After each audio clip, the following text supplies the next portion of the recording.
doomu jàngu bi de Pastef Grand Yoff voilà donc dañoo am mbégte tey ci journée consultation gratuite bu ñuy organiser fii au collège Yacine Thiandoum voilà donc parce que xam nañu population yan jafe-jafe la ñuy am ci hôpital yi pour am accès aux soins médicaux loolu waral ñu jël initiative pour gunge suñu gouvernement bi ci li nga xamante ne moom la ñuy wax voilà donc la souveraineté sanitaire.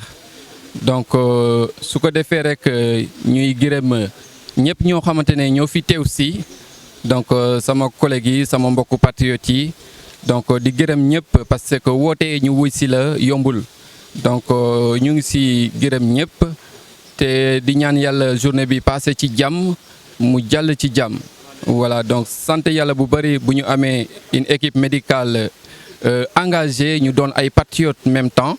Donc ñu leen di gërëm di leen sant ci seen présence voilà donc vraiment lu ñuy war mooy gërëm kese moo ñu war donc su ko weesoo rek ñuy sakku ay ñaan képp kuy patriote nekk ci biir Sénégal wala nga nekk ci extérieur saa yooyu julli rek nga ñaanal suñu gouvernement bi ndax projet bi mun a réussir su réussir suñu njëriñ la ñun ñëpp.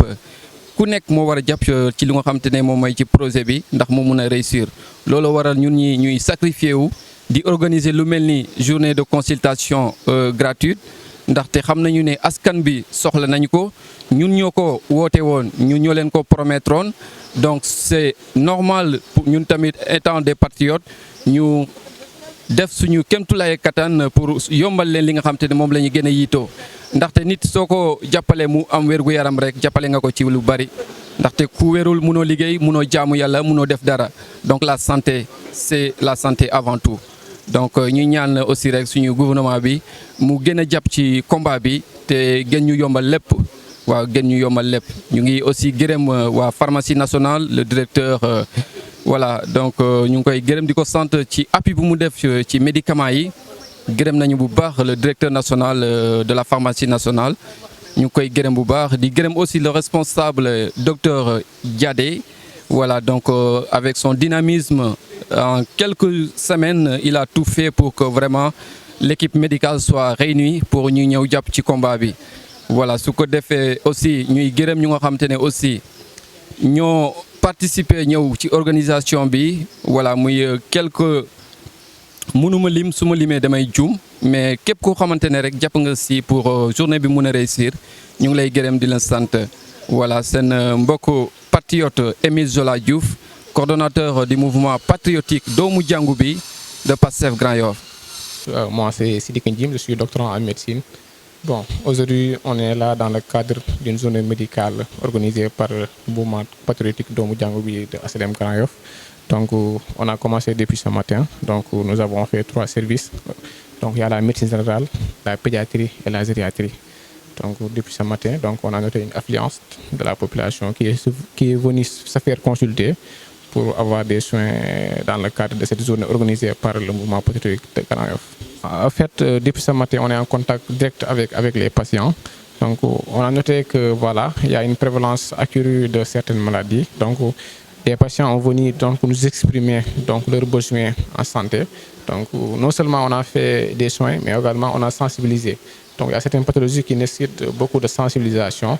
Donc, on a profité pour sensibiliser sur certaines pathologies, comme l'hépatite B, donc voilà, qui a une prévalence accrue ici.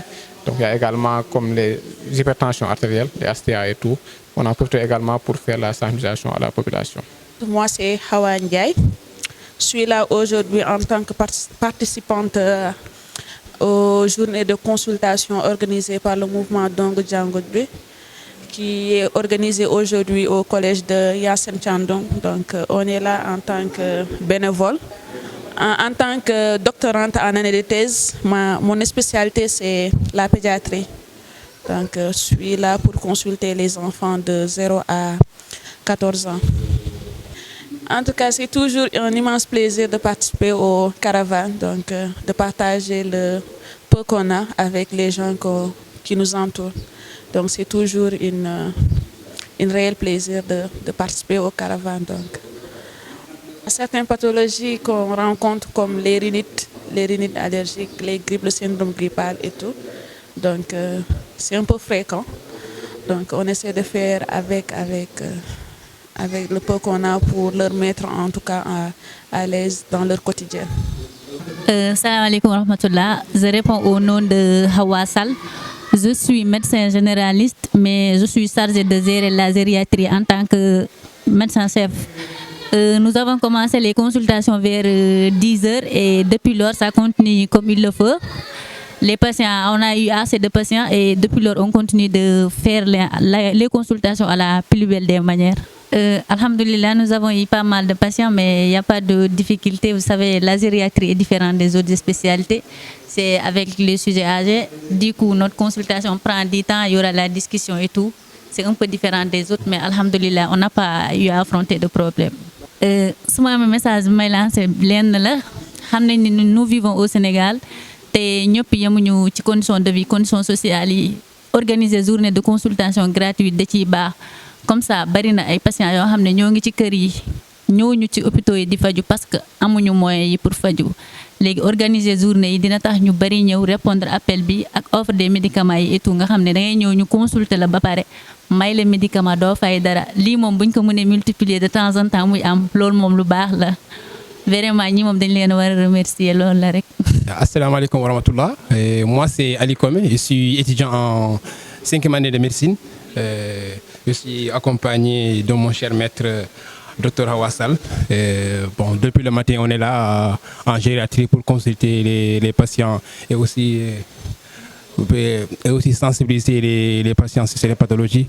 Par contre, quand même, je félicite l'équipe, à toute l'équipe qui nous a invités ici, parce que nous venons au nom de l'ASFO, Action Sanitaire pour le Fouta. C'est une structure médico-sociale qui est créée en l'an 2000 à la faculté de médecine de l'ICAD. On est venu, on a été sollicité par notre aîné, Dr Amadou Ndiade. On est venu au nom de l'ASFO. Bon, pour dire que je félicite l'équipe qui a organisé cette journée. Vraiment, ces genres de campagne-là, c'est en plus pour le domaine de la santé. Non seulement certains patients vont découvrir leur pathologie, et aussi on va les référer dans les structures médicales où ils pourront continuer leur prise en charge. Bon, on n'a pas vraiment constaté de problème dans l'organisation, machallah. Vous êtes bien organisé et tout. Bon, je dirais pas, c'est ma première expérience aujourd'hui. C'est pas bon. En tant qu'étudiant, qu'est-ce que je ressens? Bon, en tout cas, pour un médecin, c'est toujours un plaisir de recevoir un patient, de discuter avec lui. Parce que, comme on dit, le patient, c'est l'ami du médecin.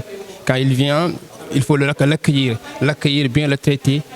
Et avec les mots, on soigne souvent plus. Donc, ce que je peux dire, c'est vraiment quelque chose d'extraordinaire. Et c'est une expérience que nous continuons juste de vivre. Et merci beaucoup. Salam alaikum.